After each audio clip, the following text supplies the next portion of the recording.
Hello folks, this is Mr. Dan here coming to you from the Landscape Design Classroom, and I'm here to talk to you about selecting plants for your yard. So there's a variety of different plants you can use used in the landscape. They include structure, accent, unity, enclosure, texture, form, color, a bunch of different stuff that you can use for breaking up buildings, for accentuating landscape. You can use flowers along with Korean shrubbery to really make some nice accents. There's a ton of different reasons why you choose different plant life. So you can use large shrubs and trees to modify that climate as well.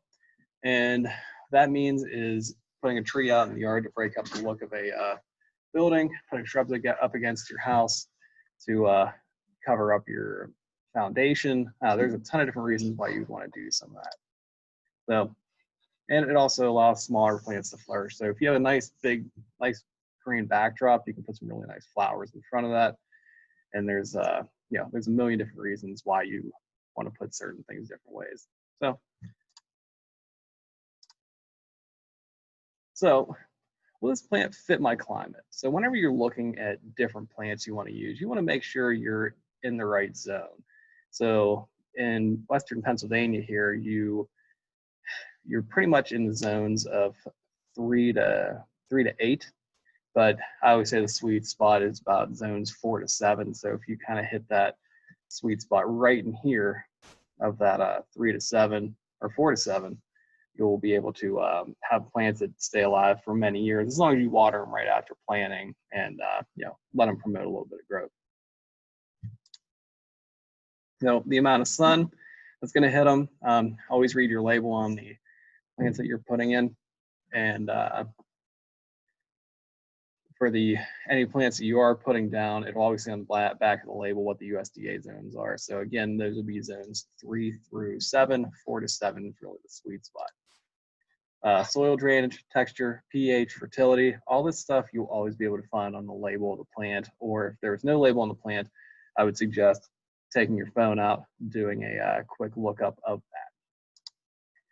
that. Will this plant be able to grow to maturity here? A lot of plants, especially trees that you plant around your house, will probably never fully grow to maturity, especially some larger ones like maples, oaks. And these trees get 50 feet wide by 50 feet tall. That takes a lot of years for that to happen. Will it be too crowded if it grows to maturity?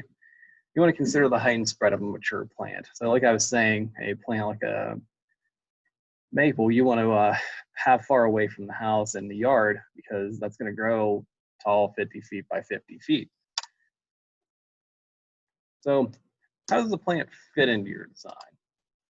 You want to look at mature size and growth habit. Are plants going to grow together? Do you want to make a hedge, or do you want to have something that's going to be a specialty plant?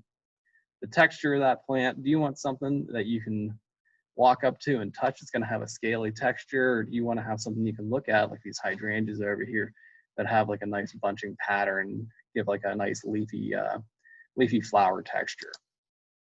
Different color, stuff that's disease resistant, something that might have insect problems. I know two of the biggest things that we deal with here are different blights and diseases, and then we also deal with different bugs and deer.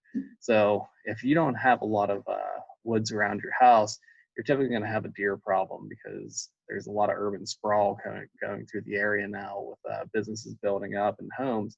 So it's really forcing deer to eat different things, and it's unfortunately gone over to landscape plants.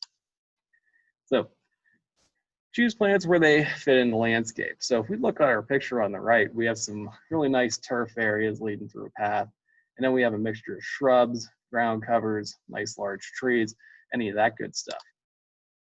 So lawn and ground covers, right through here, right through here.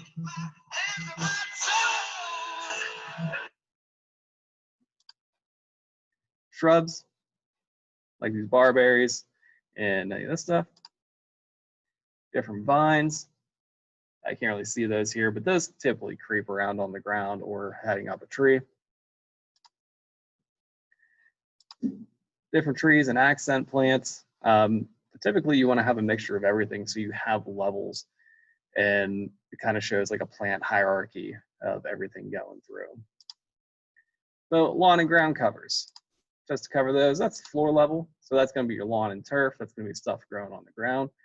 Going to create a unified landscape, great for recreation areas, not really practical in dry climates. So typically whenever you go to somewhere like Arizona, you'll find different types of coverings out that way. So that's going to be more mulches and stone, or even hay needles. You know, there's a ton of different stuff.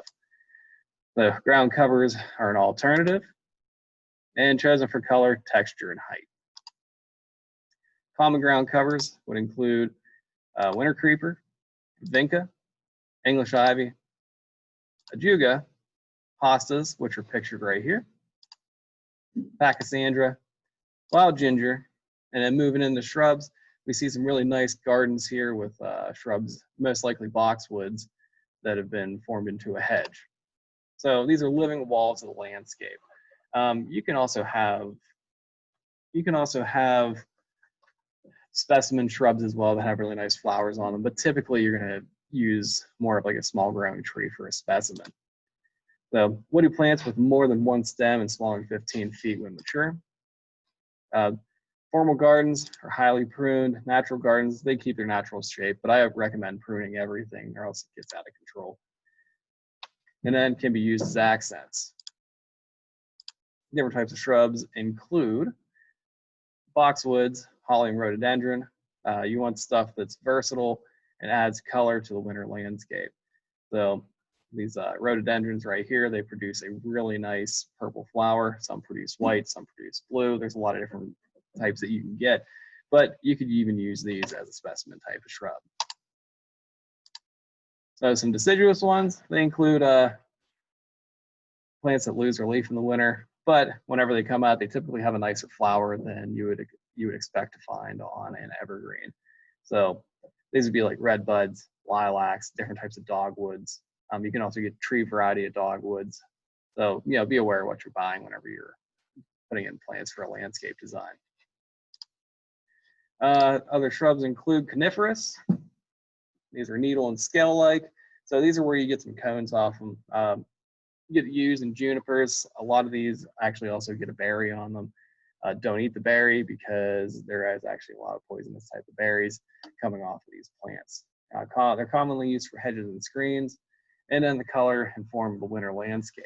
So if you take a look over here, we have some shrubs in front of the house. Those are typically used there because they're a little bit taller than what boxwoods would be. And then we have some hostas in front of that. And the type of house, this is a colonial type house. So this is typically what you would see with the colonial type landscape. But moving into vines, they're used for walls and screens. They will climb on fences and walls. You can also have them going up trees and creeping along the ground. They're useful for texture and color, maybe flowering. And some good examples of this are climbing roses, clematis, Virginia creepers, and Boston ivy. My personal favorite is English ivy because it spreads very quickly, but you want to make sure it doesn't become invasive and take over an area. Moving into trees, this is going to be the top layer. So this is based on mature height, spread, growth rate. You don't want to put a lot of trees in front of your house if they're going to get huge and block your house out. You still want to see your house. Unless your ultimate goal is to create a hedge for the whole way around, you want to make sure you're very selective of the trees you use and don't go overboard. Appearance factors, form, texture, color, etc. So more factors, light, soil, moisture, availability. If you put too many trees in, you're not going to get enough light around your house. And what will happen is your grass will die out because you're not getting enough light to that grass. So best transplanted in the spring and fall. Typically, you can also transplant in the winter whenever the tree is dormant, but I would definitely recommend transplanting spring and fall because you're ripping right out of the ground, putting them in a new place. And then you can remember to water them and make sure that they root in. Maybe used as specimen plants. Definitely want to be used as specimen plants, especially if you have a really nice Japanese maple with a red leaf on it and something that looks nice all year round. So different types of trees, some deciduous trees that lose their leaf. I would use something flowering, like maybe a flowering crab, maybe a red bud. I'm a big fan of dogwoods. Crimson King Japanese maple, or Crimson King maples and Japanese maples. And then large shade trees, maples and oaks are typically really good for those. So this flowering tree over here, you take a look at that, but there's tons and tons of different trees you can buy. One of my personal favorites is a Japanese cherry, Yushinka cherry. So other trees, broadleaf evergreens, so you can see in the picture down here, these are some 300-year-old oaks, but these are deciduous. So, you know, if you want something really nice like this covering over a pathway, you want to use nice oaks. You can also use pines and all that, but you have to drag them in closer so you wouldn't see as much of the house. So some nice broadleaf evergreen trees, magnolias, rhododendrons, some live oaks, and eucalyptus. So some conifers. These are like your blue spruce pine, which I would not recommend anymore because they're dying out in the area. Also along with your hemlock that's dying out in the area. So you want to have needle-like leaves if you're using conifers. You can get some soft ones too, but typically the harder ones are better. I would definitely recommend a Norway spruce. Then some native species.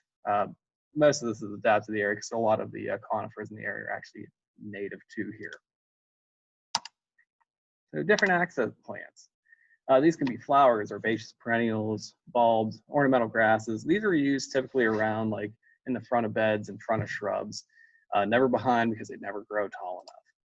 So the bottom line here is your different parts of the landscape: lawns and ground covers, shrubs, vines, trees, and accent plants. So at the end of the day, you want to make sure that anything you have going on, you have a plant hierarchy with the smaller stuff in the front building up into the back. And you can also have some stuff out in front of that like trees, but make sure they're sparse. You know, we'll be going over some of that stuff here in class. But if you have any questions, please give a call down here to the classroom or follow the Zoom link in my daily email. Have a great day.